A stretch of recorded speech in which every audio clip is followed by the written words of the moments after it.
반갑습니다. 여러분들하고 함께 6조 단경에 대한 공부를 짧은 시간이나마 한번 같이 생각해 볼 수 있는 기회가 되기를 바랍니다. 6조 단경이라는 책 이름은 말 그대로 육조능 스님의 법보집, 말하자면은 선어록 가운데 하나입니다. 6조 탄경은 현재 대한불교 조계종에서 금강경과 더불어 함께 이제 소위 경전으로 간주하고 있는 문헌 가운데 하나로서 중국 선종에서 또한 일본 우리나라를 비롯해서 한자 문화권에서 형성되고 전개되고 또 발전되어 온 그 선종의 텍스트와 같은 그런 문헌에 해당합니다. 자, 조사 어로그 정수라고 저 이름을 붙여봤는데요. 조사라는 말은 중국 선종, 이제 인도에는 사실 선종이라는 개념이 붙을 수가 없어요. 왜냐면은 선은 일본에서 인도에서 형성되기는 했지만 그 선을 중심으로 한해 교단 떼지는 종단으로 형성된 것은 중국 불교에 들어와서 가능했기 때문에 선하면은 인도에서 연원한 말이지만 선종은 중국에서 형성된 개념입니다.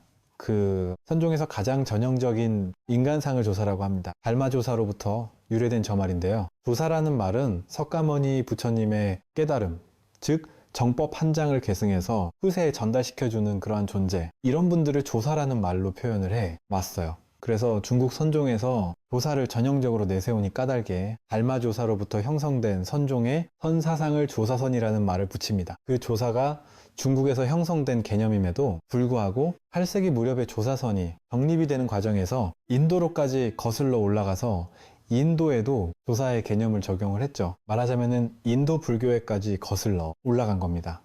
본래 달마조사로부터 유래된 거지만 부처님의 정법 한 장을 개성한 그러한 사실에 비추어 보님의 법을 누가 이어받았느냐? 마하섭이 이어받았다. 그래서 마하습을 중국 선종에서는 선종 초조라고 이야기를 합니다. 인도에는 선종이라는 말이 붙지 않기 때문에 그냥 선종의 조조라고 했는데 사실은 인도에는 선종은 없었다.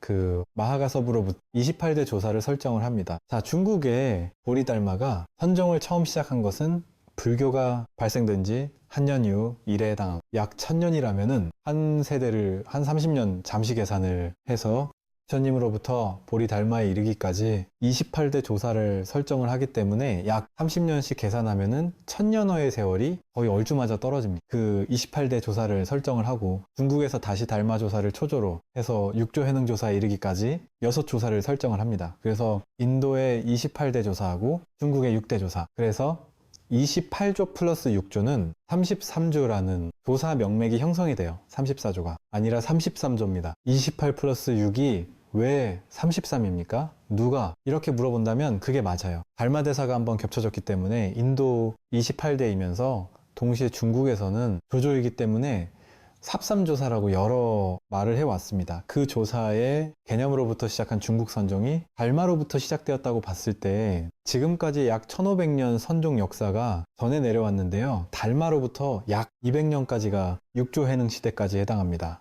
6명의 조사를 한 세대씩 계산하자면은 200년 얼추 세월이 필요합니다. 그 6대 조사의 이름이 조계, 해능이라고 그렇게 불립니다. 자, 조계, 해능이라고 할 때 조계는 지역 이름입니다. 해능은 법명입니다. 그 선종 문헌을 얼추 살펴보면 당나라, 시대, 그리고 당이 멸한 뒤에 오대라는 시대가 있었어요. 그래서 당나라 시대하고 오대 시대까지는 대부분이 앞에 주석했던 지역 명칭을 먼저 붙입니다.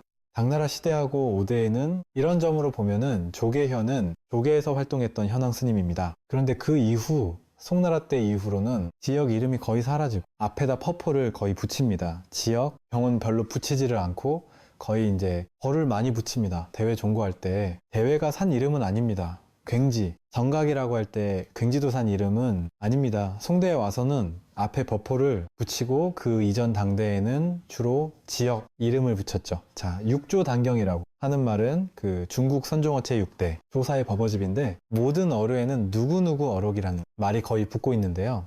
6조 단경은 특수하게 또 단경이라는 이름이 그렇게 붙었어요. 그 6조 단경에서 단경이라는 말은 계단입니다. 계단. 우리나라는 통도사의 단일 계단이 지금 조계 좋은 경우 있는 것처럼 계단을 설치하고 계를 수여하기 위해서 설치하는 부대, 이런 의미가 다닙니다. 6조 현흥조사가 24살 때 출가를 합니다. 그러나 아직 개는 받지 못한 상태였어요. 개를 받지 못한 즉 제가 신분으로 5조 홍인조사의 정법 한 장을 개성을 합니다.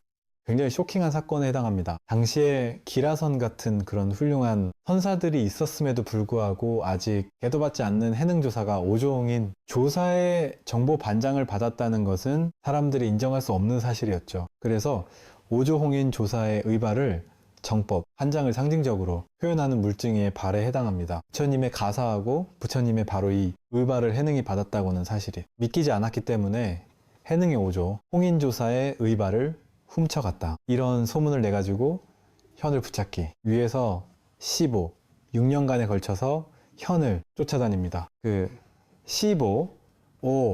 6년간 도망을 하다가 676년 해 24살 때 집을 떠나서 드디어 39살 때 그때서야 개를 받아요. 그때 광주 법성사에서 인종법사가 계단을 설치하고 육조능한테 개를 주기 위해서 마련한 그 계단, 그게 육조단경의 단이라는 명칭. 그리고 경이라고 하는 말은 아주 특수한 그런 경우에만 거의 붙이지 않았지만은 해능스님의 버버집, 즉 어렵겠다, 경자라는 말을 붙였어요. 그만큼 부처님의 말씀의 근거는 훌륭한 설법이라는 것을 상징적으로 보여주는 용어가 됐습니다. 그래서 6조, 단경이라는 말은 중국 선종 후 제6대 조사가 개를 받을 때 그 계단에서 개만 받은 게 아닙니다. 정월 15일 정월 대부음날 머리를 깎고 2월 8일날 수계를 할 때 수계에서 제6대 조사로 수락하는 설법을 합니다. 그때 그 수락 설법을 기록한 것이 단경입니다. 사실은. 그래서 수기할 때 받은 설법 내용은 그 이후로 1년이 지나서 40분살 때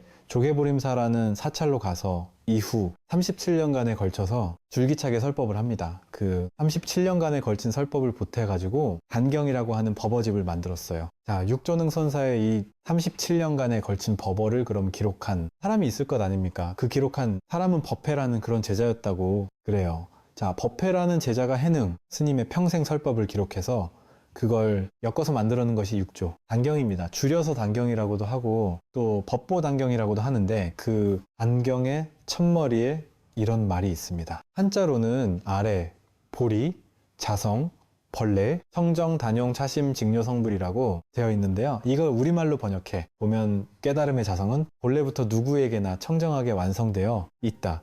그러므로 무릇 그 청정한 마음을 솔직하게 그대로 활용하면 곧바로 성불한다.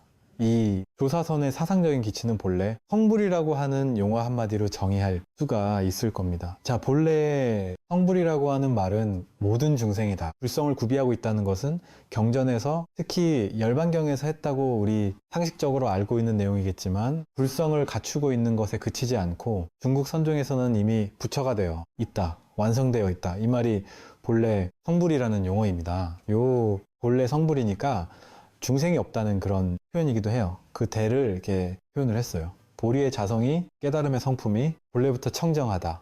정정이라는 말은 완성이라는 의미입니다. 바라밀이라는 의미예요. 우리 육바라밀 할 때 바라밀은 6개의 덕목을 완성하는 것이지 시작하는 것이 아닙니다. 그 본래부터 보리의 자성이 즉 깨달음의 성품이 완성되어 있다. 누구나 다 깨달아 있다. 다 깨달아 있기 때문에 굳이 깨달으려는 노력은 필요가 없다. 이미 깨달아 있기 때문에. 그래서 그것을 솔직하게 그대로 활용만 한다면, 내가 이미 갖추고 있는 것을 내가 활용만 한다면 그게 바로 성불이라는 그런 개념입니다. 이게 석가모니 부처님이 탄생하자마자 천상천하나 유아덕존이라는 말을 했다는데, 그 인간 선언만큼이나 육조단경은 바로 첫 대목에 이 말을 내놓은 것은 육조 해능스무가 모든 중생은 다 부처라는 전제하에 전개되고 있다는 것을 상징적으로 보여주는 대목이기도 합니다. 단경이 판이 참 많아요. 그 가운데 현재 우리가 가장 많이 읽고 있는 한은 정보본 단경이 있고 덕이본 단경이 있는데, 예로부터는 고려시대부터 덕이본 단경을 많이 의용을 했는데 최근에는 정보본 단경을 아주 많이 읽습니다. 그 종목본 단경의 첫 대목에 아주 선언적이니 대목에 나와 있는 것은 앞으로 단경이 어떠한 성격을 지니고 있는가를 상징적으로 보여주고 있는 대목이기도 합니다.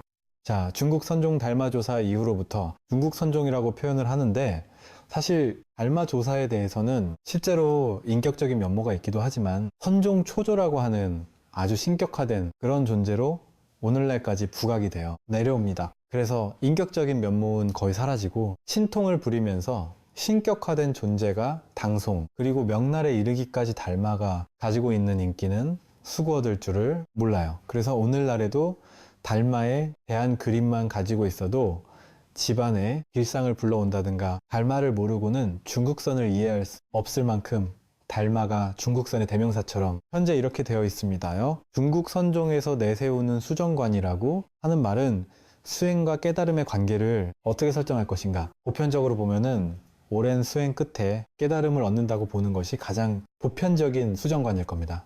부처님의 경우를 살펴보면 6년 동안 수행을 했다. 그리고 그 뒤에 깨달았다. 그런데 80세 열반에 드실 때까지도 계속 수행을 해요. 성불했다고 해서 수행을 그만두는 것은 결코 없었어요. 그러면 깨달음을 얻기 이전의 수행도 있을 거고, 깨닫고 나서 열반에 드실 때까지 했던 수행도 있을 겁니다.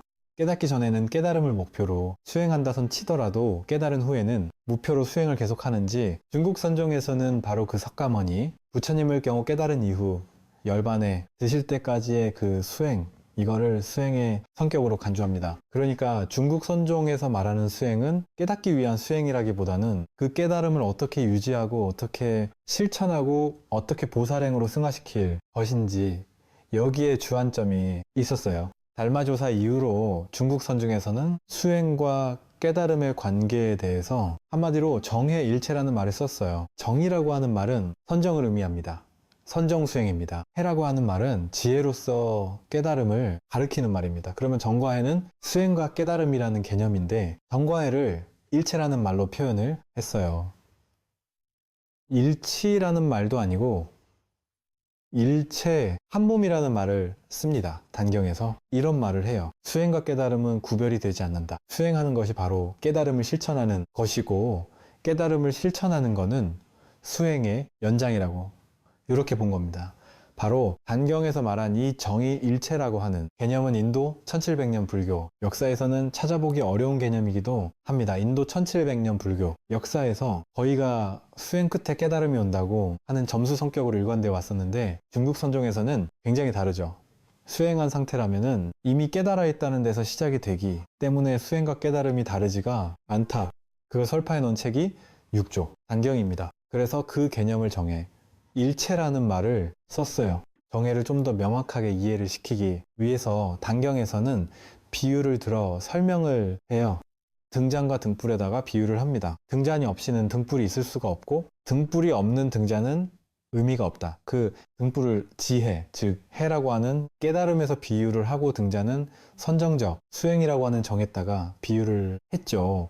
그래서 등불과 등잔은 뗄려야 뗄 수 없는 관계라는 비유를 들어서 정의일체를 설정을 합니다. 현재 대한불교 조교정에서 이러한 단경 의상은 굉장히 의미가 깊습니다. 그런데 대한불교 조교종에서 단경을 이렇게 소중하게 간주하는 까닭이 있어요. 자, 조계종은 조계능의 법맥을 계생한다는 점에서 조계라는 명칭을 가지고 왔다고 합니다. 조계는 지역 이름입니다. 중국 그 삼국시대 때 조조와 송건과 유비가 서로 자기네가 정통이라고 황제를 모시겠다고 명분을 대세우고 그토록 오랫동안 전쟁을 했는데, 그 조조가 세 사람 중에서는 최우성자가 됩니다. 그 조조의 후손들이 모여 사는 집성촌을 조후촌이라고 했어요. 그 조후촌에 해당하는 지역이 조계라는 지역입니다. 그래서 조계라는 지역은 사실은 간접적으로는 조조의 조자에 해당하기도 합니다. 거기에서 조계 해능 조사가 37년에 걸친 오랜 세월 동안 설법했던 때 유래한 명칭이 조계라는 말입니다. 그래서 대한불교 조계 중에서는 그 조계대사의 법맥을 우리나라에 누가 처음 전했느냐, 그 사람을 조계종의 종조로 주앙을 합니다. 조계종의 종조를 도의선사라고 하는데, 그 도의선사보다 이전부터 우리나라에 중국어 선법을 전승한 사람이 없지는 않았습니다. 도의선사보다 한칠 80년 이전에 법이라고 하는 사람, 신행이라고 하는 사람이 중국 달마의 선법을 전성을 했지만 조계의 법맥은 아니었어요. 그 조계의 법맥을 최초로 우리나라에 전생한 사람이 도의선사입니다. 중국에서 한 37년 동안 유학 생활을 하고 821년에 귀국을 했다고 하는데, 그 도의선사가 최초로 욕조 해능회산법을 우리나라에 전했다는 점에서 도의 선사를 대한불교 조계정에서는 종조로 모시고, 그분이 설악도의에 해당합니다. 821년에 우리나라의 조계 현업, 선법을 전승을 했는데 우리나라에서는 선이 뭔지 전혀 이해를 못해 주더라는 겁니다. 그래서 입이 아프도록 선법에 대해서 이야기를 하다가 못 알아주니까 알아듣지를 못하니까 설악산으로 들어가서 설악산에서 평생 나오지 않고 살았다. 그래서 설악도라는 말을 붙여줍니다. 실제로 국사는 아니었습니다만은 존칭해서 도의국사라는 명칭을 붙여 쓰기도 해요. 그것이 현재 대한불교 조계종에서 성역화 작업을 하고 있는 진전사라는 사찰입니다. 도의선사는 거기에 터를 짓고 열반할 때까지 나오지 않았어요. 그 도의선사의 법을 염거라는 제자가 받고 염거도 성공을 못했어요. 도의선사의 손제자에 해당하는 보조 채이라는 선사가 곡성 태안사에다가 터를 잡고 거기에서 처음 구산문, 가운데 가지산문이라는 산문을 연 이후로 자기 할아버지 벌에 해당하는 도의선사를 초조로 추존하면서 가지산문이라고 하는 한 선종 문파를 우리나라에서 열었던 거죠. 그 유래를 따서 조계라는 말은 조계 해능액에서 그 법맥을 계승한 그 혈맥을 계승한 종파라는 점에서 조계라는 명칭을 활용했다 그러는데 더 가까이로는 고려시대 보조진사가 오늘날 그 송강사 중심으로는 그 조계, 홍림이죠. 조계산 기술로부터 조계 해능의 선법을 크게 현창하면서 유래가 되었고 또 더 가까이로는 60년대, 1960년대에 드러나서 조계종과 태구종 분파했을 때 거기에서 또 따온 용어를 지금까지 활용하고 있습니다. 앞서 단경은 여러 가지 판본이 있다고 그랬는데요. 그요 인문학 독자를 위한 육조단경의 내용은 종보본에 의거한 단경입니다. 종보본이라면은 종보라는 스님이 개판한 단경 이런 말입니다. 종보라는 스님이 원나라 말기 때 1291년입니다. 1991년에 그 이전에 내려오던 많은 단경의 판본들을 모아가지고 새로 판본을 하나 변찰을 했는데 그게 종보 스님이 개판한 단경이다. 그래서 다른 단본들과 구별하기 위해서 종복본, 단경이라는 말을 붙이는 겁니다. 이 종복본 단경은 10개의 품으로 나뉘어져 있습니다. 물론 1년 전에 1290년에 나온 몽산 덕이 스님이 개판한 덕이번 단경도 10개의 품으로 나뉘어져 있는데 명칭은 서로 다릅니다. 자, 여기에서는 이제 종보 스님이 개판한 10개의 품명을 살펴보면 첫 번째 행유품이라는 말을 붙였어요. 행유품이라는 말은 육조대사가 소주성 내에 현흥 스님은 소주 지역의 산자락에서 수행을 했었고 소주자사가 위거라는 사람이 있었는데 위거라는 사람이 성 안에다가 대범사라고 하는 큰 사찰을 하나 지었어요. 대범사라는 사찰을 지었으니까 스님을 모셔다가 설법을 듣고 싶다 해서 산자락까지 올라와서 희능 스님한테 사찰이 다 낙성이 됐으니 내려와서 개당 설법을 좀 해주시기 바랍니다. 그래서 조사가 흔쾌히 수락을 합니다. 그래서 소주 성례까지 대범사에 내려가서 총 3차례에 걸쳐서 설법을 하는데 그 첫 번째 설법이 행유품의 내용을 이루고 있어요. 그리고 행유품은 해능조사가 회고하는 형식으로 내가 언제 어떻게 태어났고 어떻게 법을 받고 어떻게 도망을 다니고 어떻게 했다. 그 자기 회고하는 형식으로 이루어진 것이 행유품입니다. 그래서 행유품은 육조능의 전기 대전능 행장의 내용을 이루고 있어요. 그래서 행유품만 따로 독립을 시키면은 현능선가 어디에서 태어났고 어떠어서 어떠한 생활을 거쳐왔는지 물론 본인 입으로 해고를 하다 보니까 죽는 날짜까지는 얘기할 수가 없었겠죠. 그 첫 번째 설법에서 지나온 자기 과거를 돌아보는 형식으로 이야기를 하는데 이 행유품 하나만 독립을 시키면은 경전의 형식을 취해서 앞부분에서 청법대중을 소개를 하고 마지막 설법이 끝나니까 그 설법을 들은 대중들이 환희봉행을 했다. 다 각자 깨달음을 얻었다는 이런 경전의 형식을 유독히 많이 취한 모양새입니다. 그리고 반야품과 음원품까지 반야품은 두 번째 날 설법을 한 대범사에서 두 번째 설법 내용이 반야품을 이루고 있어요. 이 반야품은 금강경에 해당합니다. 자, 반야경은 굉장히 분량이 많죠. 대반야경은 권수로 600권이나 되는 강한 분량인데 그 가운데 그 577번째 한 품을 빼면은 그게 금강경에 해당합니다. 근데 육조 현웅조사는 금강경의 내용에 의해서 전발심을 했고 금강경의 내용을 듣고 또 깨달음을 얻어요. 그래서 금강경과 아주 관련이 깊은 인연을 지니고 있는 사람이 조계에 대해서 해능입니다. 그 금강경 사상을 반경에서 코스란히 계승하고 있는데 거기서 마하바냐 바라밀이라고 하는 이 경전 제목을 해석해 놓은 것이 반야품에 해당합니다. 마하는 이런 뜻이다. 반야는 이런 뜻이다. 바라밀은 이런 뜻이다. 그래서 마하반야 파라밀이라고 하는 경전 제목에 대해서 학술적인 설명이 아니라 현행이 자기 쓰기로 풀어 해석을 합니다.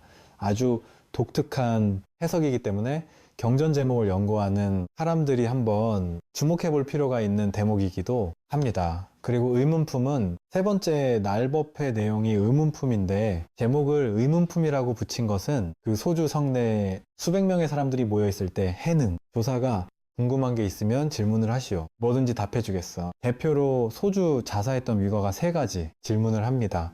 첫 번째 질문은 그 당시 당나라 때 정토가 크게 유행을 했었어요.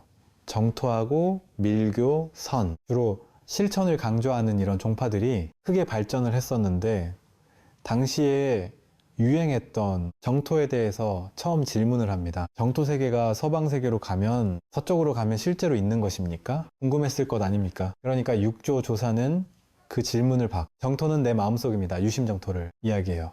그리고 아미타 부처님은 내 자성 우리 마음이 아미타불입니다. 이 자성미타 유심정토를 이야기하는 대목이 첫 번째 의문에 대한 답변입니다. 보편적으로 선종뿐만이 아니라 천태종이라든가 또는 화엄종, 이러한 종파들에서는 유심정토를 거의 많이 이야기를 합니다. 그러니까 다시 질문을 하죠.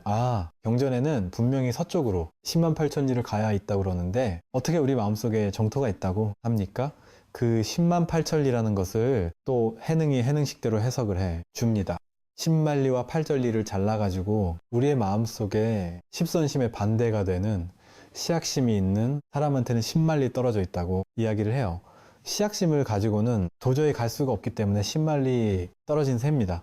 그리고 8리는 8정도, 상대 개념인 8사사도, 마음속에 8사사사도를 가지고 실천하는 사람은 8리기가 떨어져 있다.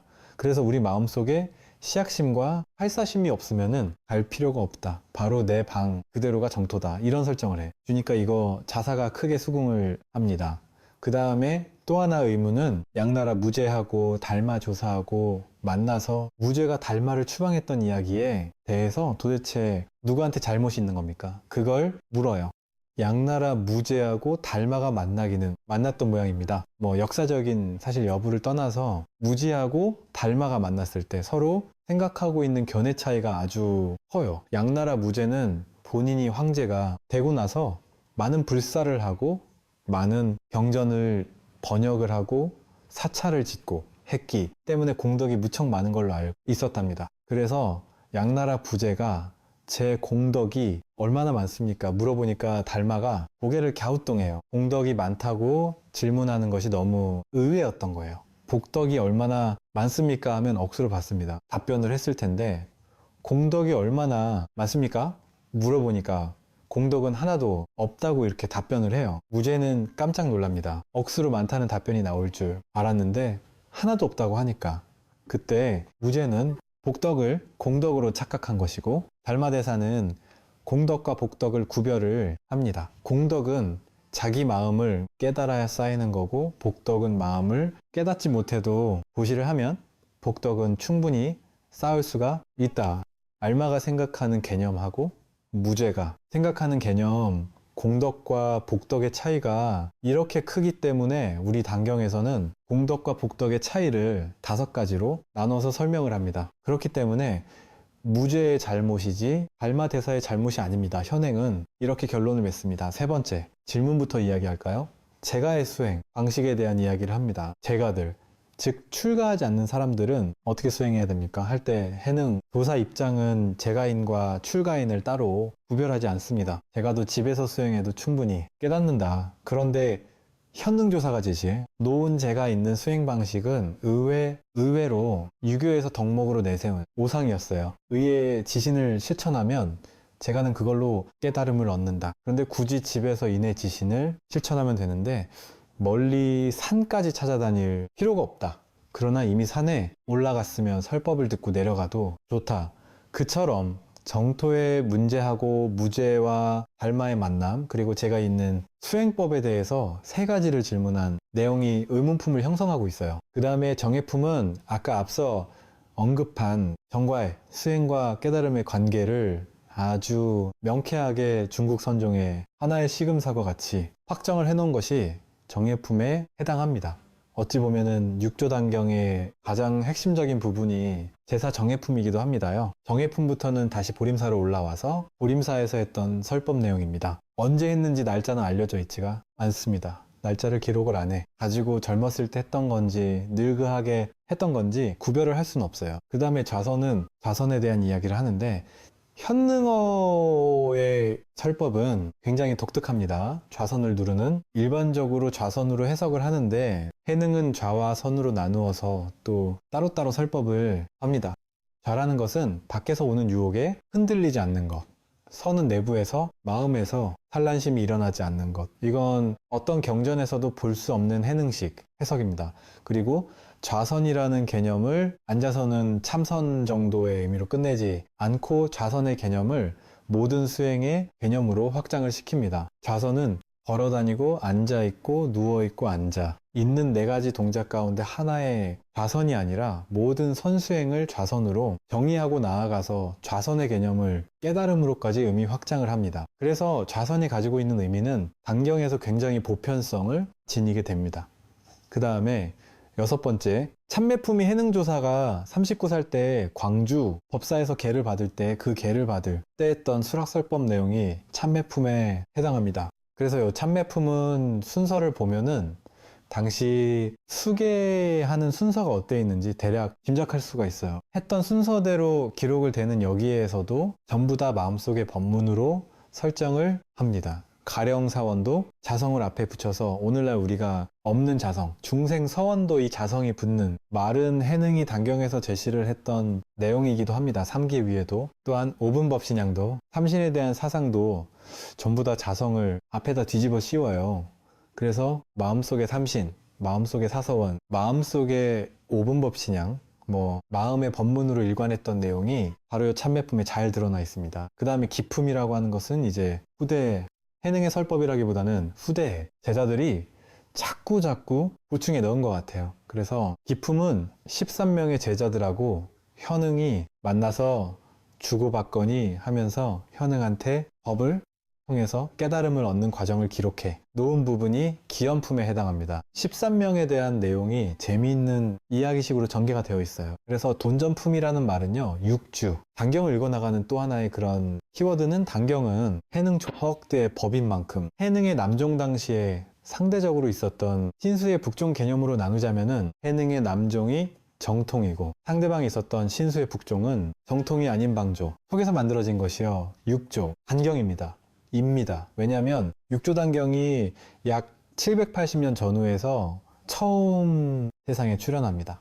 780년이라면은 개능 스님이 713년에 입적한 이후 약 70여 년 지나서 어르이 만들어져요.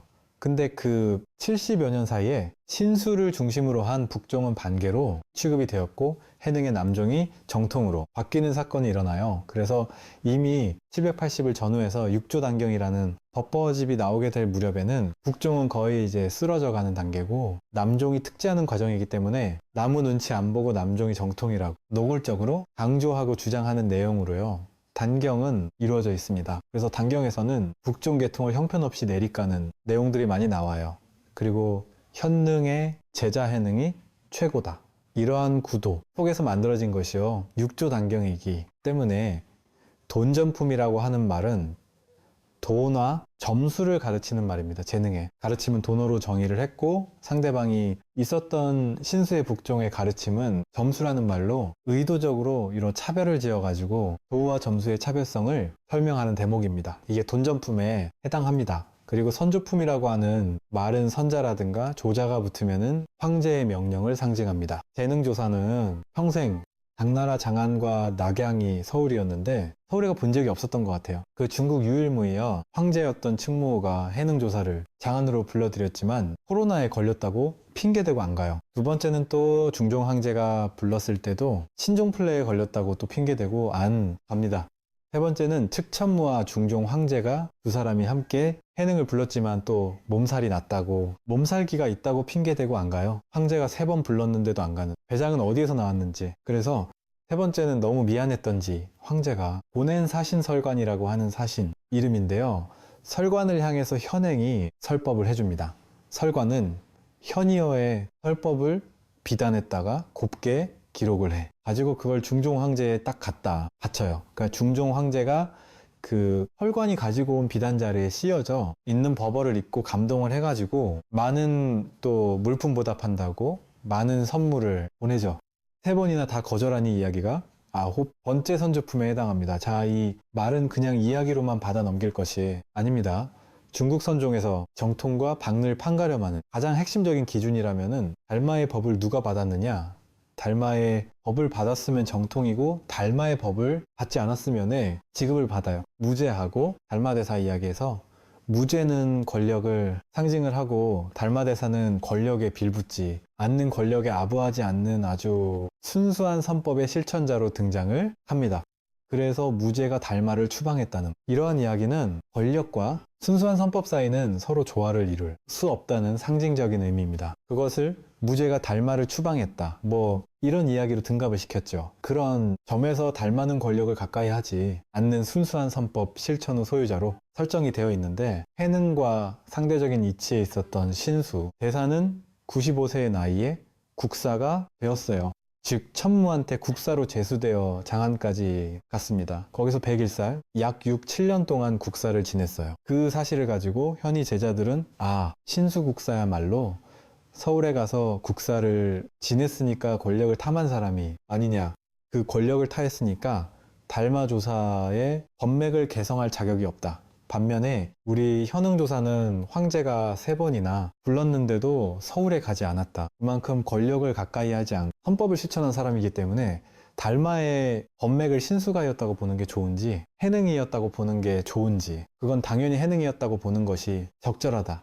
그러니까 우리가 정통이다, 이런 이야기예요. 그것을 상징적으로 뒷받침하기 위해서요, 선조품이라는 품명을 단경했다에 못 다가 집어넣어 놨어요. 그리고 부촉이라고 하는 마지막 번째는 해능어의 선법을 제자들한테 부촉을 하는데, 부처님의 경우는 마하가섭한테 후계자로 삼아서 그 불법을 전승했다고 합니다. 그 1250대 아라 가운데 왜 하필 마가섭이었을까? 석가모니 부처님은 사성평등, 그 사성계급이 만연해 있던 사회 속에서 사성평등을 부르짖은 사람이 석가모니 부처님입니다. 사회에서 사성평등을 부르짖었지만 그 당시 사회 분위기에서 성공할 수는 없었죠. 그러나 석하니 부처님은 본인이 거느리고 있는 교단 내에서만큼은 사성, 평등을 실현해 보였어요. 적어도 그래서 교단 내에서는 사성평등이 이루어졌는데, 교단 밖에서는 가스테조가 여전히 굳건한 뿌리를 내리고 있었기 때문에 불교 교단이라고 하는 하나의 교단이 교단만 가지고는 존립할 수가 없습니다. 그건 이임없이 사회하고 유대관계를 가지고 소통을 해야 돼요. 그러면 부처님 교단 안에는 계급제도를 인정하지 않았지만 그 안에서 그래도 출신자들은 바라은 출신자도 있고 또 예계급 출신자도 있고 크시아테리아 계급 출신자도 있었어요. 그 많은 계급의 출신자들 가운데 누구를 후계자로 정하는 게 좋을까? 아마 당시 사회를 고려한다면 그래도 바람은 출신자의 사람이 후계자가 되는 게 어떨까? 이건 정설은 아닙니다. 그런 많은 이제 개연성을 얘기해요. 그래서 가섭으로부터 달마를 거쳐서 해능에 이르기까지는 단 한 사람만 정통으로 설정을 합니다. 그럼 정통과 반계가 왜 그렇게 중요한가?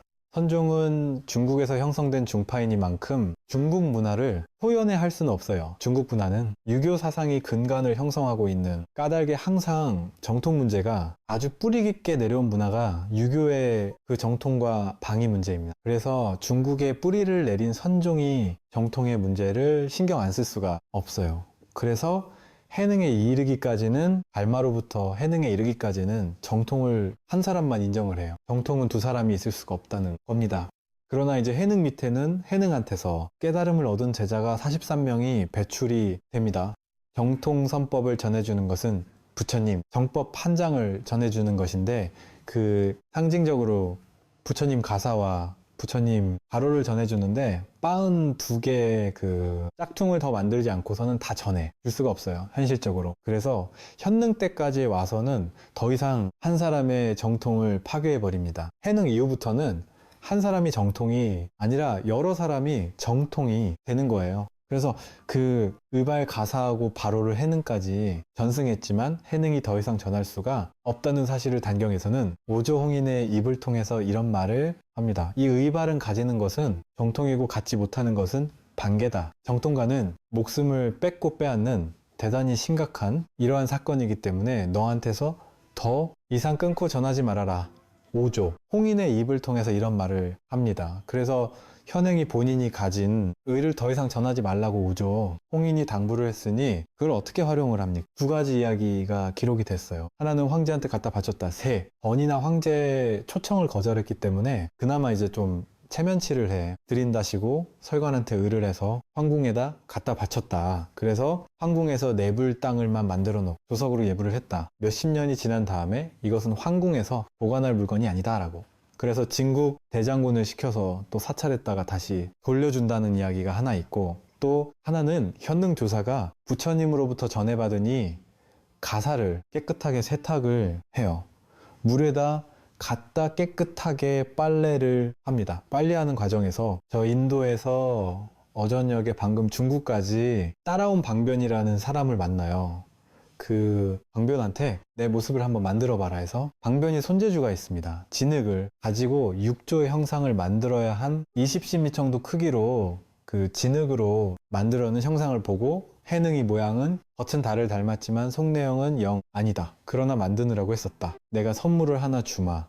가사를 줘요. 방변한테. 그 방변이 가사를 3등분을 합니다. 일부는 그 진흙으로 만든 해능상을 감싸고, 또 일로는 감사한 그 보자기처럼 하나 더 쓰고 이름 본인이 보관을 했. 이렇게 해서 더 이상 가사가 해능 이후는 전승이 되지 않았다고 그래요. 그것은 해능 이후로는 정통이 한 사람이 아니라 여러 사람으로 정통이 나뉘어진 것을 상징합니다. 그런데 어찌된 일인지 그 부처님 가사가 우리나라에 들어와 있답니다. 통도사에 보셔놓은 부처님 가사가 그 이야기입니다. 역사적인 사실을 건너뛴다고 해도 그 달마 조사의 법을 이은 것이 정통이다. 해능이었다. 해능의 법을 누가 이었느냐? 그게 정통이다.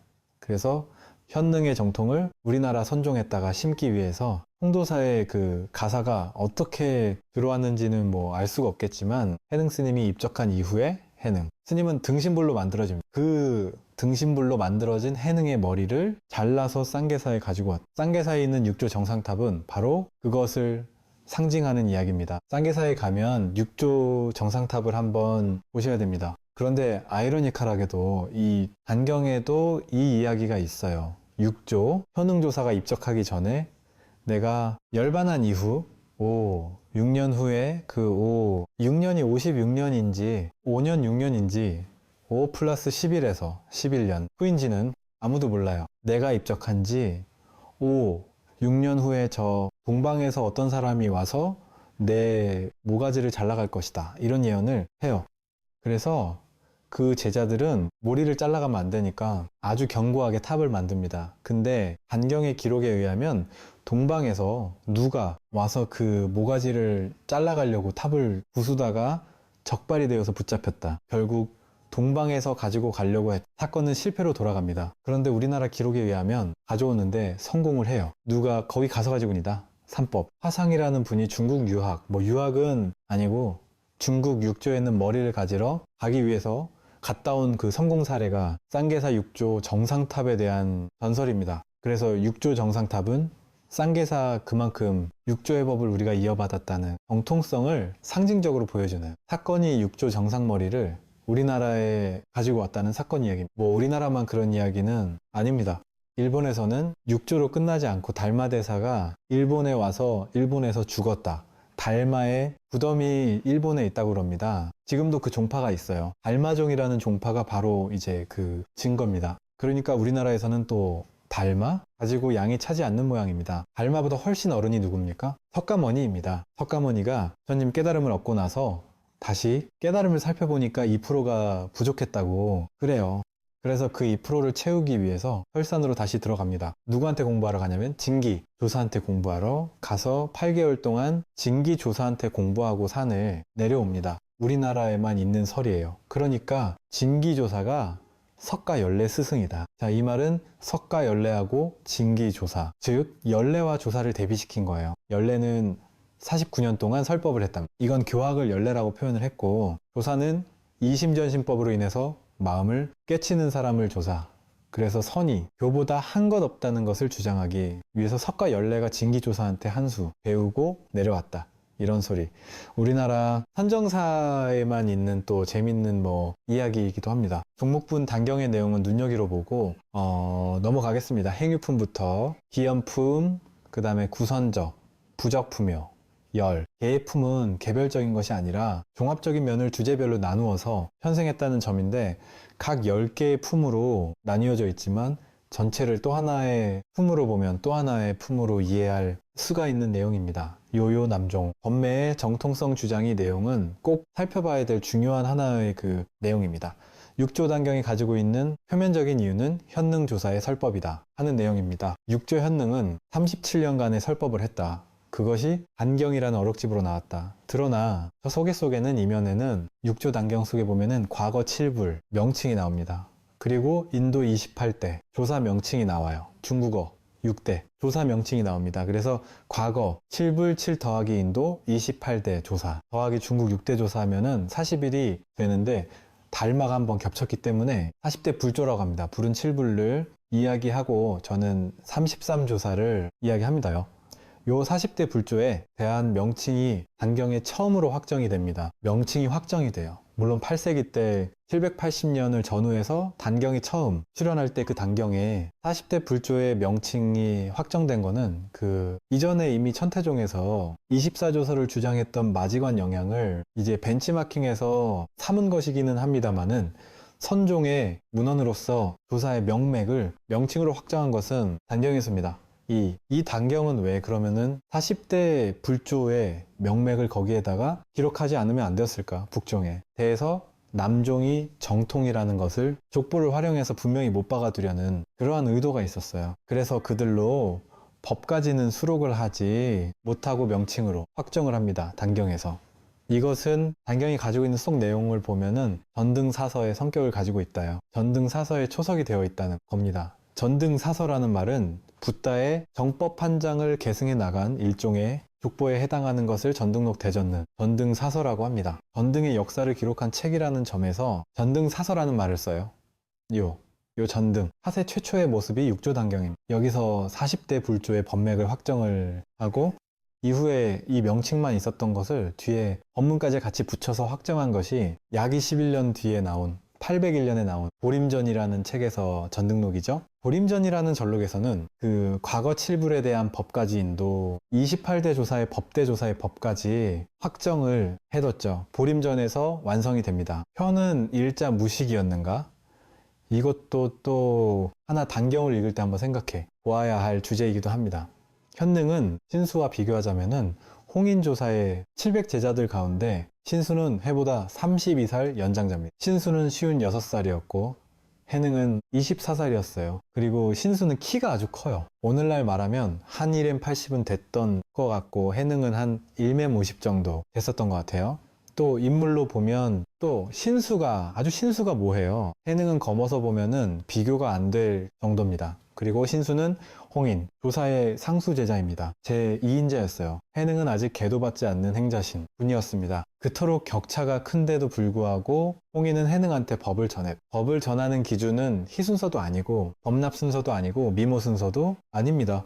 오로지 깨달음을 누가 얻었느냐, 이게 기준이에요. 그래서 선종에서 깨달음을 최고의 목표로 내세우는 이것을 상징적으로 현능한테 적용하기 위해서 의도적으로 단경에서는 해능은 좀 못난 것으로, 모자한 것으로 표현을 합니다. 의도적으로 신수는 해능과 상대적인 개념으로 설정을 했는데도 불구하고 신수를 채치고 해능이 법을 이었다. 아주 드라마틱한 극적인 효과를 노리기 위해서 설정을 해요. 그만큼 선종에서 주장한 내용은 깨달음이 장땡이다. 요걸 주장하기 위한 포석을 설정을 한 내용이 현능을 일자 무식으로 만들어요. 실제로 현능은 일자 무식은 아니었습니다요. 단경에 보면은 많은 경전을 암송하듯이 줄줄 입에서 다 읊어낼 정도로 대단히 경전에 해박한 사람입니다. 유마경은 물론이고 금강경, 법화경, 능가경, 열반경 많은 대성경전이 해능 입에서 제자들하고 문답해서 자연스럽게 용에 대해서 나오는 내용을 많이 볼 수가 있는데, 일자부식이라고 하는 것은 그 깨달음을 얻은 사람이 법을 개성한다는 것을 상징적으로 보여주고 위에서 설정한 그런 장치에 해당합니다. 기능은 일자무식은 아니었다요. 참매품은 아까 모든 것을 다 자성, 법문, 마음의 법문을 해서 마음을 앞에 다 뒤집어 씌웠어요. 그 가운데서 사운도 마음, 자성의 중생이 등등. 그 다음에 삼기에도 마음속의 삼기. 자, 삼기 볼까요? 기을 첫 번째 부처님한테 기회하는 걸. 지혜와 복덕을 갖춘 거룩한 부처님께 기회합니다. 욕구와 망을 벗어난 올바른 교법에 기의합니다. 무의와 화합을 지향한 정령한 성단에 기의합니다. 삼기유를 해능식으로 이해했던 겁니다. 그 다음에 삼신불에 대해서도 법신불과 화신불과 부신불 요건은 또 독특하게 법신, 화신을 먼저 두 번째로 넣었어요. 법신, 화신, 보신 이것도 전부 다 마음속에 법신불 마음속에 화신불 마음속에 법신 그 보신불로 설정을 합니다. 그리고 아까 의문품에서 위거자사가 현행한테 질문한 세 가지 거기에서 정토와 관련된 내용에서도 유심정토 자석 미탈을 설법을 합니다. 또 단경에 보면은 신통력이 자주 나와요. 부처님은 제자들한테 함부로 신통력을 부리지 말라, 부득이하게 방편으로 활용하라고 이야기를 하셨다고 그러는데 단경에서 보면은 행요품에서 도피 생활에서 산속에 들어가서 해능이 내려오지 않으니까 현능을 붙잡겠다고 산에 전부 다 불을 찔러버렸어요. 다 죽기 싫으면 나오라. 근데 바위에 앉아서 딱 자선을 하니까 바위까지 침범을 못했다. 앉아있던 바위에는 지금도 가사국이 선명해 남아 있다, 이런 이야기예요. 또 가사를 전수하고 자익을 만난다는 지철이라는 사람이 북종 사람인데 담종에서 하도 허튼 소리를 하니까 현응을 죽이기 위해서 자격을 보내는데 그 사람이 지철입니다. 진통력으로 지철을 제압해서 자기 제자로 만들어가는 이런 이야기가 7번째 기원품에 나옵니다. 또 조금 전에 이야기했던 육조 정상탑 때 모가지를 잘 나갈 것이니까 잘 지켜라 하는 그런 이야기. 또 뒤에 이제 블록으로 육조대사 연규액이라고 해서 육조의 행장, 간략한 행장이 따로 붙어 있습니다. 육조대사 연기외기. 외기라는 말은 본 단경에 따로 덧붙인 바깥 기록, 뭐 그런 정도의 의미인데요. 거기에 보면은 연못에 있는 용을 제압해서 용을 굴복시킨 이야기가 있습니다. 용이 사람들을 하도 괴롭히니까 해능이 용하고 내기를 해요. 서로 신통력 겨루기를 합니다. 용한테 너는 크게만 변할 줄 알았지, 작게는 변할지 모르지. 이 약 걸리니까는 작게도 변할 줄 안다 해서 아주 종이 작게 변해요. 그럴 때 현행이 그 작은 몸이 내 파그릇 속에도 들어올 줄은 모르지. 그러니까 유기양의 밖에 들어갈 때 뚜껑을 딱 닫아버렸다. 그래서 영을 제압해가지고 사람들의 환난을 없애줬다, 그런 이야기. 그리고 단경 속에는 이제 출가와 효도 사이에서 고민하는 이야기가 나옵니다. 해능은 오늘날 우리나라의 그 노가 가운데 풍천 노가가 있습니다. 그 풍천 노가가 해능의 도가입니다. 범양도시가 오늘날 우리나라는 이제 도시에도 몇 가지 관례가 있는 모양인데요. 소풍천 노가인데 그 행도였어요.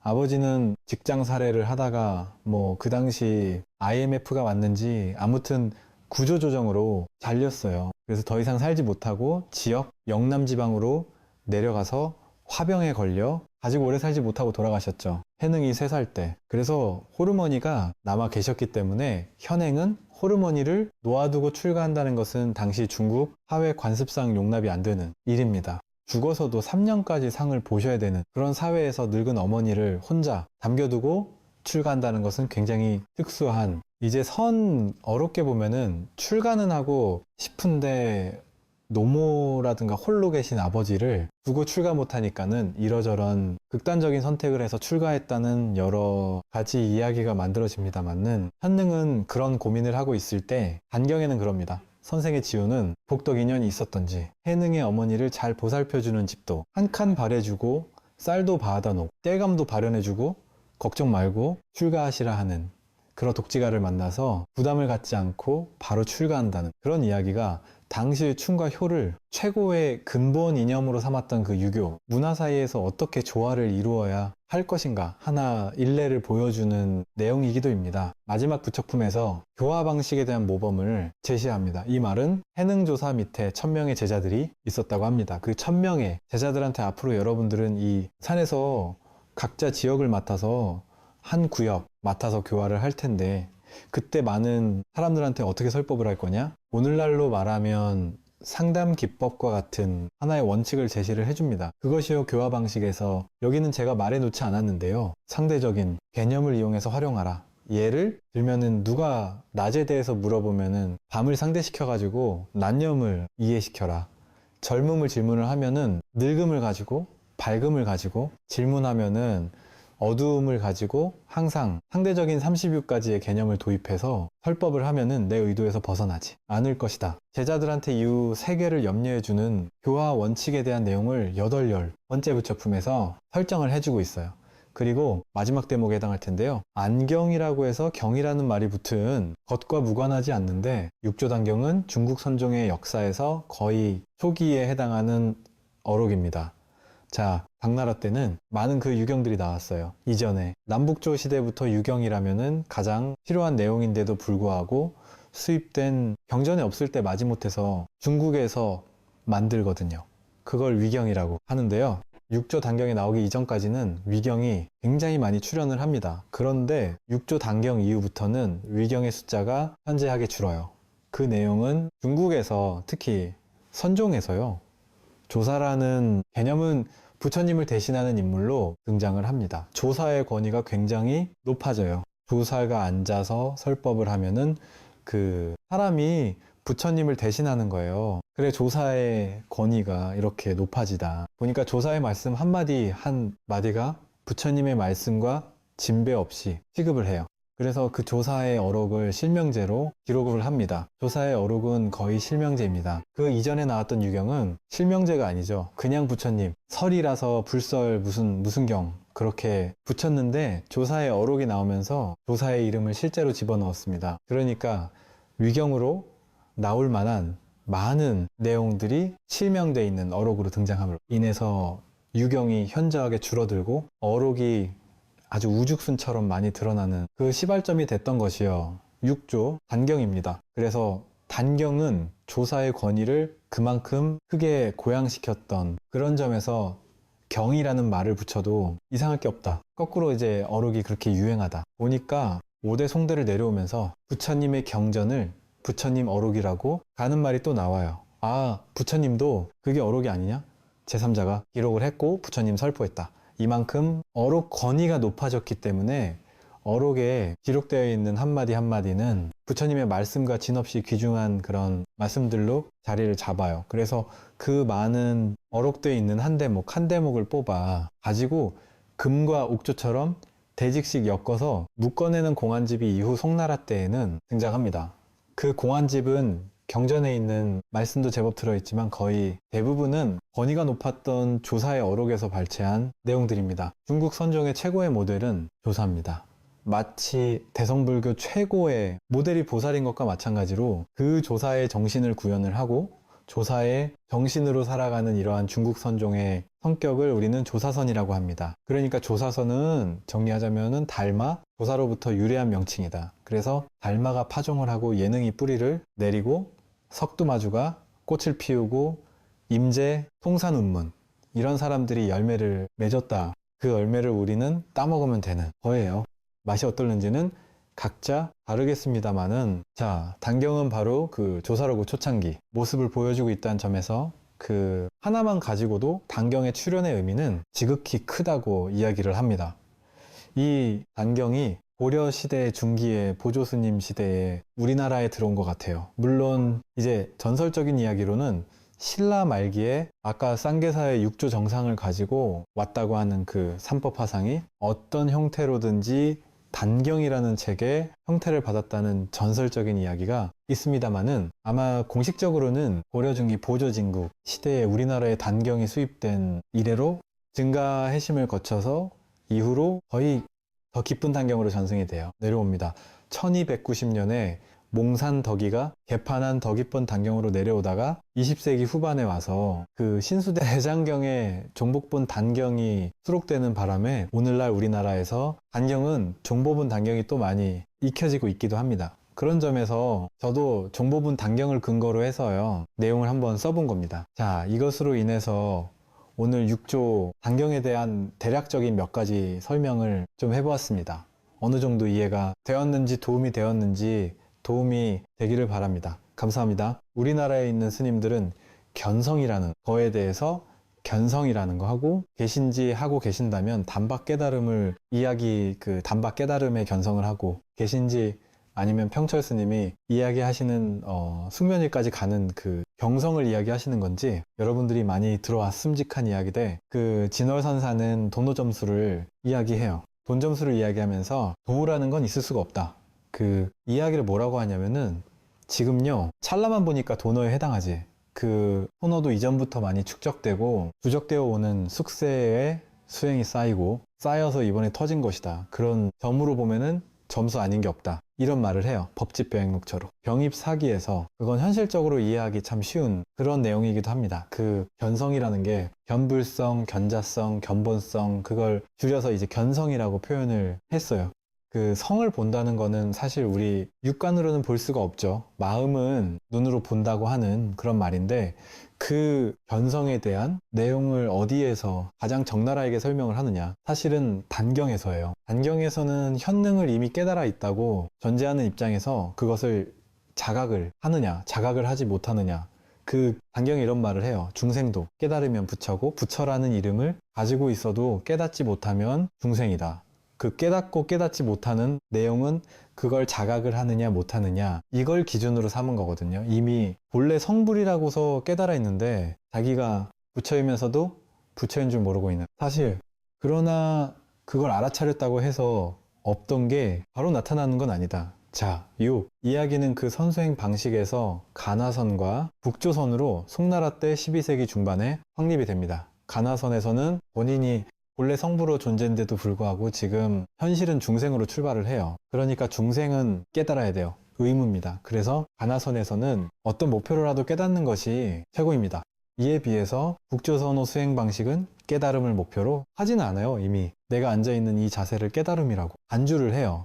그러면 깨달음을 어떻게 드러내느냐? 제대로 앉아있으면 그걸 깨달음이라고 합니다. 그래서 도식적으로 표현을 하자면 미혹한 중생에서 깨달음으로 나아가는 것이 가나선의 입장이라면 본래 부처였다가 부처로 나아가는 것을 목조선 입장이라고 합니다. 깨닫고 깨닫지 못하는 의미가 중국 선종에 와서는 본래 성부를 근거로 하고 있다는 점에서 인도적인 사유 방식과는 굉장히 차별성이 부각이 됩니다. 그 차별성을 가장 적나라하게 제시해주고 있는 것이 앞서 언급한 정해일체입니다. 이미 깨달은 상태에서 하는 수행은 깨달음은 실천. 그런 점에서 그 이후 해능의 사상을 이어받은 마저 도일, 이런 분들은 수행은 할 필요가 없다. 그런 말을 해요. 도불용수라는 말이 그 말인데 그때 수행은 할 필요가 없다 이 말 오해하면 안 됩니다. 깨달으려는 수행은 할 필요가 없다 이런 말이에요. 깨달아 있기 때문에 깨달음을 활용하고 실천하기 위해서는 꾸준히 더 노력을 해야 되는데 그게 이제 수행이라고 보는 거죠. 그 수행은 깨달으려는 수행이 아니다. 마치 부처님이 35세에 성도하고 나서 입할 때까지 계속 수행을 했는데 그 수행은 깨달으려는 수행이 아니었던 것에다 비유를 합니다. 그 깨달음 문제 하면은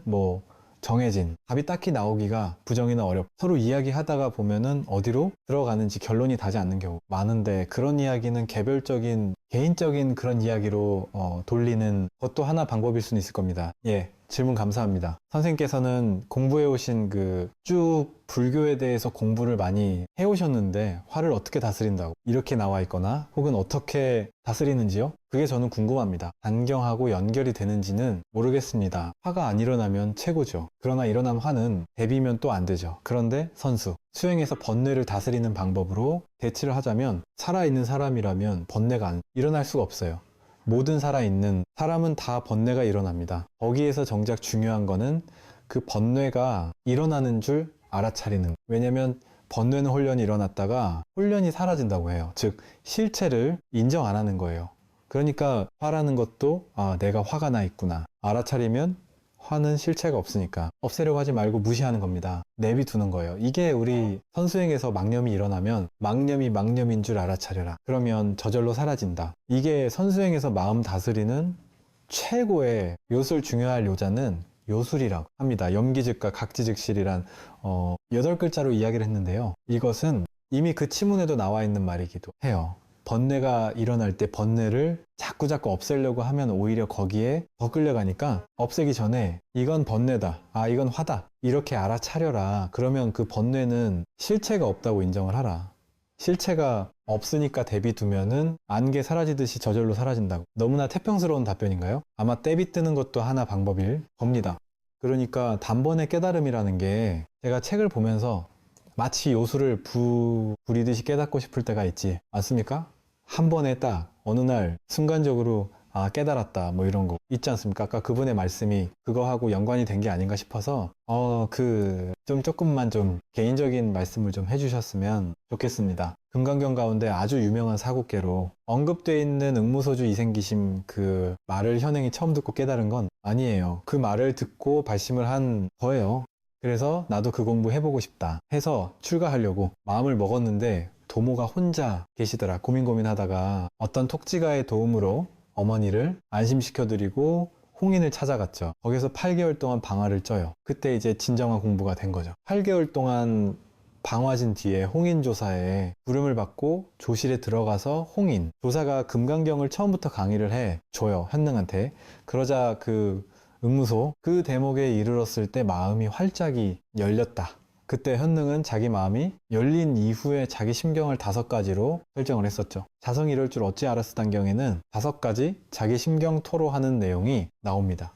그러니까 처음 듣자마자 바로 깨달았다는 표현보다는 그것이 처음 발심의 계기가 됐고, 발심 뒤에 해능의 경우는 시간적으로 한 8개월 된 것 같아요. 그 뒤에 홍인조사의 설명을 들으면서 마음이 활짝 열려가지고 그때 깨달은 거지. 시장통 지나가다가 경전 없는 소리 듣고 깨달았다 표현은 올바른 건 아닌 것 같아. 제 개인 생각입니다. 아무튼 그게 계기가 되었고, 그의 깨달음으로 연결되었다는 것은 단경의 기록에 의하면은 아마 금강경이 결정적인 계기가 되었던 것은 부정할 수 없는 일입니다. 응무소주 이생기심 있지 않습니까? 예, 그 뜻을 제가 정확히 몰라서 질문 드리고 싶은데요.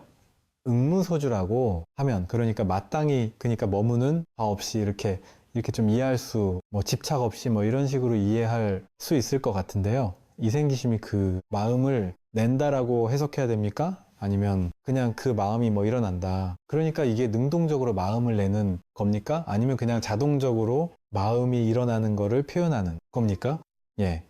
응무소주하고 이생기심의 관계를 서로 바꾸어서 해석하는 방법 있어요. 응무소주는 이제 집착하지 말라 이 말입니다. 주라는 말이 금강경에는 집착이라는 의미로도 쓰이고 머무른다는 2가지 의미로 쓰여요. 그래서 응무소는 집착하지 말라. 이 생기심은 그 마음입니다. 기심이 일으킬 기자가 아니라 그 기자기심을 생발생시켜라 하는 말이거든요. 근데 기심이 뭐냐? 이 기심이라고 하는 말은 아까 저 첫 대목에서 언급했던 것처럼 보리자성 본래 정정 모든 완성된 깨달음은 우리 마음속에 다 구비되어 있는 바로 그 마음을 기심이라고 해요. 누구나 다 갖추고 있는 그 마음, 그게 집착이 없는 상태에서 그 마음을 내라.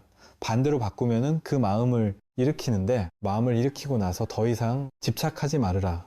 오히려 넉자덕자를 순서를 바꿔서 해석하는 것이 훨씬 더 명쾌하게 다가올 수도 있을 거예요. 어떤 일이 있을 때 항상 사물에 부딪히면은 어떤 우리가 마음이 일어나요. 그 일어난 마음에 대해서 집착하지 않기는 수행의 정도, 수련의 정도에 따라서 전차 완별일 겁니다. 어떤 일을 시작했으면 그 일에 대해서 열심히 노력은 하지만 집착은 하지 말아라. 집착을 하는 것과 노력하는 것은 전혀 구별을 해야 됩니다. 집착이라고 하는 것은 경전에 의하면은 보답을 바라는 것. 많은 해석 가운데 하나는 이겁니다. 보답을 바라는 것. 남한테 보시를 하고 나서도 내가 이걸 보시를 했는데 어떤 대가가 없을까? 이건 집착이라고 했어요. 보시를 했 상태에서 그 대가를 바라지 않는 것. 이게 이제 집착이 없는 무주심이라고 설명을 했습니다. 아마 앞뒤 꼭지를 서로 바꿔서도 한번 해석을 그래고, 어떤 일을 시작했으면 집착하지 말라. 그 집착이 없는 상태에서 마음을 일으키라는 그런 말은 집착이 없는데 어떻게 마음을 일으키냐? 집착하지 않고도 우리 할 일은 너무나 많죠. 다양하죠. 다만 그것을 자식을 키우는 데 있어서도 집착하느냐 안 하느냐 하는 자식을 소유물로 생각하면 집착이 될 거고, 개인적인 인격을 존중해 준다면은 집착으로부터 벗어날 수 있는 하나의 여건은 마련될 것 같습니다. 그 경우의 해석에 대해서는 다양한 해석이 가능하기는 합니다. 그 해능이 응무소의 생기심, 이건 다른 말로 바꿔 말하면은 공입니다. 이 현능은 공을 깨달은 거예요. 한마디로 말하면 달마로부터 해가 안신법도 공에 대한 이야기고, 해가에서 성찬으로 참여하는 것도 공에 대한 성찬하고 도신도공에 대한 그 6대 조사들을 깨달음인가 하고 인정해주는 내용이 보면은 전부 다 공으로 일관되어 있어요. 전부 다 공이에요. 사실 달마대사의 스승은 반야다랍니다. 반야다라는 반야에 통달한다. 이런 말이거든요. 반야에 통달한다는 말은 공이에요. 그게 달마대사를 중국에서 기록할 때 전 마음을 허적한 경지에 두었다. 그런 표현을 했어요. 마음을 허적한 경지에 두었다. 공을 허적한 경지로 표현을 했어요. 아마 공사상은 뭐 대성불교의 가장 기본적인 사상이기도 합니다만 선생에서도 공사상은 저변을 이루고 있다는 것은 뭐 무대 앞뒤 꼭지를 잘 받쳐보면은 집착하지. 말 것 발심을 할 것 발심하되 집착하지 말 것. 서로 바꿔서 보면은 공을 이야기. 공은 다른 말로 연기입니다. 연기. 한 글자로 말하면 공이지만 두 글자로 말하면 연기입니다. 세 글자로 말하면 무집착되지는 무분별을 공이라고 해요. 네 글자는 여러분들이 한번 만들어 보시기 바랍니다. 뭐 5글자도 가능할 것 같아요. 자, 이것으로 답변 마치겠습니다.